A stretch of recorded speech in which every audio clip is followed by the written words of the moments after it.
ជំរាបសួរបងប្អូនថ្ងៃនេះថ្ងៃទី26ខែមិនិនាឆ្នាំ2025វេលាម៉ោង1:54យប់ខ្ញុំចង់ជម្រាបដល់ប្រជាពលរដ្ឋខ្មែរយើងទាំងអស់ឲ្យបានជឿថាខ្ញុំគេងលក់ហើយស្រែតាប់ស្រាប់តែយល់សពសម្បិននឹងចម្លែកមែនទែនតែម្ដងយល់សពសម្បិនចម្លែកយ៉ាងណាគឺសម្បិនចម្លែកត្រង់ថាខ្ញុំកំពុងតែគេងស្រាប់តាឃើញខ្មែរយើងនេះណាខ្មែរយើងគឺមានលោកហ៊ុនសែនហ៊ុនម៉ាណែតអីនឹងក្រុមខ្មែរមួយក្រុមទៅនាំគ្នានឹងទៅតាក់ទងយួនឃើញដូចបកៀបកងអោបរឹតគ្នាទៅអាឡិចខាត់ស្រាប់តាលោកហ៊ុនសែនបាននិយាយជាភាសាយួនទៅប្រាប់គេថាអត់អីទេខ្ញុំនឹងត្រឡប់ទៅស្រុកខ្មែរវិញខ្ញុំទម្លាក់ស្ដាច់ចោលដោះរូបថតទៅអីសម្ដេចចោលនឹងស្ដាច់ទៅចេញទៅណានៃនឹងអត់ឲ្យចូលមកវិញទេគឺគាត់ត្រូវជាស្ដេចអធិរាជនៅប្រទេសខ្មែរតែម្ដងអានេះយល់សពអីដូចខ្ញុំបាននិយាយការគិតទេណាការគិតតាំងពីដូចនិយាយច្រើនដងណាស់ហើយឥឡូវនេះខ្ញុំទឹកងើបលុបមុខមិញទៅភ្ញាក់ពីគេងមកហ្មងភ្ញាក់ស្រាប់តែយល់សពនឹងមកបដ ாய் មកឃើញតាហ៊ុនសែនគាត់នឹងទៅប្រកាសគាត់ទៅជួបយួនលួចទៅជួបយួនជាសម្ងាត់ប៉ុន្តែមុននឹងទៅជួបយួនអានេះខ្ញុំនិយាយមិញគឺមានន័យថាគាត់នឹងត្រឡប់មកវិញទៅប្រកាសខ្លួនគាត់ជាអធិរាជស្ដេចខ្មែរនឹងអត់មានសេហមនីទៀតទេអានឹងផាត់ចោលហើយប្រកាសដល់ប្រជាពលរដ្ឋនឹងដាក់ទម្លាក់អីរូបថតស្ដេចនឹងចោលទាំងអស់មកប្រទេសខ្មែរដោយតែកាលដែលខ្ញុំនៅចំនួនឆ្នាំ1981នៅក្នុងប្រទេសខ្មែរដែលលោកប៉ែនសវណ្ណហ្នឹងមកចូលខេត្តពោធិ៍សាត់ហ្នឹងដើម្បីដើរប្រមូលឯកសារអ្នកស្នេហាជាតិទាំងរួចហើយអានឹងខ្ញុំនឹងរឿងចាំខ្ញុំនិយាយបន្តទៀតដល់ពេលហើយលោកប៉ែនសវណ្ណហ្នឹងជួបខ្ញុំនៅពោធិ៍សាត់ហ្នឹងទៅចែកគ្នាលេកើតថាសូមអោយយកกระดาษដែលបញ្ជីដែលអ្នកស្នេហាជាតិទាំងប្រមាណមកបានខ្ញុំក៏សួរគាត់ថាចុះ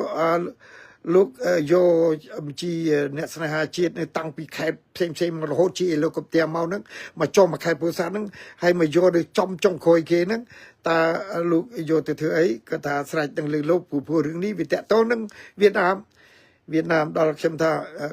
ចាំខ្ញុំទៅយកខ្ញុំទៅដល់ហើយខ្ញុំយករូបទាំងអស់ហ្នឹងដុតចោលបដ ாய் ទៅដុតរូបហ្នឹងជាង 10000 នាក់ដែរដល់ហើយទៅបានកន្លងមកស្រាប់ថាគាត់ឡើងទៅចុះជីហេលីកុបទ័រពីខេត្តពោធិ៍សាត់បែរល្ងាចដែរហើយបាទប្រហែលម៉ោង 4-5 ល្ងាចទៅដល់នៅភ្នំពេញស្រាប់គេប្រកាសថាឥឡូវនេះប៉ែនសវណ្ណត្រូវឈឺបញ្ជូនទៅដែលស្រុកយួនទៅឈឺដល់ហើយទៅក៏ទៅបាត់ចឹងឥឡូវនេះខ្ញុំបារម្ភវាអាចតាក់ទងគ្នាខ្ញុំយល់សពនេះមិនមែនថាវាដូចវិសនាអីទេប៉ុន្តែខ្ញុំយល់សពឃើញលោកហ៊ុនសែនទៅជួបនឹងជាមួយយួនជាមួយប្រធានាធិបតីយួនទាំងអស់ហ្នឹងគាត់បាននិយាយភាសាយួនថាគាត់នឹងត្រឡប់ទៅស្រុកខ្មែរវិញមិនឲ្យមានស្ដេចទេគឺទប់ស្ដេចព្រោះគាត់ត្រូវប្រកាសខ្លួនថាគាត់នឹងខ្លាចទៅជាស្ដេចដោយតែខ្ញុំបាននិយាយតាំងពីដើមមកអានេះជាការយល់សពមែនទែនអានេះយល់សពហើយរឿងមែនទែនខ្ញុំបាននិយាយមែនទែនតាំងពីមុនមកហើយដល់ឥឡូវនេះយល់សពនេះវាបូកនឹងអារម្មណ៍របស់អាដែងខ្ញុំគិតថារឿងដែងទៅប្រជុំនៅស្រុកយួននេះបើតាមខ្ញុំយល់ថាមុននឹងទៅប្រជុំហ្នឹងខ្ញុំជឿថាគាត់នេះរៀបចំគេហៅបង្កើតព្រឹត្តិការណ៍ស្អីព្រឹត្តិការណ៍2គឺថាបងគាត់ឈឺចិត្តស្លាប់អីចឹងទៅហើយនឹងប្រពន្ធគាត់ត្រូវវះឈឺជាទម្ងន់មានន័យថាមុននឹងទៅអានេះដែលខ្ញុំយល់សពរួចហើយអានេះខ្ញុំនិយាយមែនទែនវិញសិនដល់មែនទែនគឺថាតំណែងនេះគឺតំណែងគាត់នឹងទៅប្រជុំនៅស្រុកនោះមែនភ្ញាក់ព្រឺតមកមិនមែនហ្នឹងដឹងតំណែងថាគាត់ទៅស្រុកយួនមែនប៉ុន្តែខ្ញុំមកដឹងថាប្រជាពលរដ្ឋស្រុកខ្មែរយើងបានដឹងបានឮឥឡូវនេះឮបែរជាខ្ចាយហើយចេញហើយខ្ញុំដឹងតាមខ្ញុំដឹងទៅពីព្រោះដែលព័ត៌មានហ្នឹងវាហាក់ដូចជាថ្មីណាអញ្ចឹងការយល់សពខ្ញុំវាអាចទៅទទឹមគ្នាអញ្ចឹងដែរវាគួរឲ្យដូចជាអច្ឆរិយៈដូចជារឿងមួយដែលភ្ញាក់ផ្អើលប៉ុន្តែខ្ញុំមិនដឹងជាថាការយល់សពហ្នឹងវាคล้ายទៅជាការពិតឬក៏អត់ទេខ្ញុំអត់ មិនអាចសន្និដ្ឋានបានទេប៉ុន្តែគ្រាន់តែថាជាការយល់សពរបស់ខ្ញុំទេដោយតែខ្ញុំយល់សពដែលសម្ដេចសេនុមួយអាទិត្យមុនអញ្ចឹងខ្ញុំថាព្រះអង្គសម្ដេចសេនុគាត់ប្រកាសរកអ្នកមានបុណ្យដល់ហើយទៅគាត់នឹងគាត់ឈរកម្ពស់នៅលើខ្ពស់លើដើមថ្នោតនោះដល់ហើយអាម៉ាតនឹងវាយកងនឹងពងអញ្ចឹងទៅទុំគេថាប្រកាសសុំប្រកាសស្ដីប្រកាសដល់ប្រកាសទៅណាដល់កលហើយស្រាប់តែមកដល់កន្លែងខ្ទមខ្ញុំនេះស្រាប់តែសម្ដេចសេនុស្រែកថាសុំស្វែងរកអ្នកមានបុណ្យ